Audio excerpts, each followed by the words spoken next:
One of the most celebrated HERU in all of Kemet was ASAR, who is commonly known by his Greek name Osiris. It has been written that at the time of his birth, a voice was heard to proclaim that the Lord of Creation was born. The story of ASAR is long and quite involved.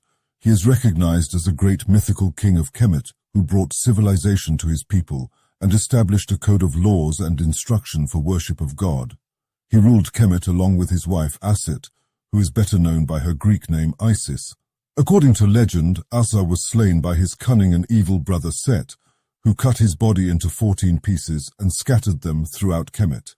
After a long search, ASET found all of the parts of her husband's body except the phallus, which, as legend has it, was consumed by a catfish when it was discarded into the Nile. ASET recreated the missing member of ASAR in the form of a tekken or obelisk, which later became a symbol representing the resurrection of ASAR. ASET was without child before the murder of ASAR, but by means of certain powerful words given to her by the Necha Juiti, or Thoth, who represents divine articulation of speech, ASET resurrected her slain husband. Shortly thereafter, ASET conceived a child upon being immaculately impregnated by the spirit of her husband, and gave birth to a son, HERU, who avenged the death of his father by slaying his uncle Set.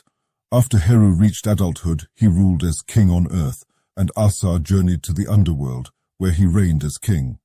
Some of the titles conferred upon ASAR were Lord of Eternity, Ruler of the Dead, and Lord of the Underworld. Images of ASAR in his new position of rulership portray him as a mummified, bearded king who carries the shepherd's crook and the flail and sits on the throne of judgment, which was ornamented with a checkerboard pattern that represented the good and evil who were to come before him.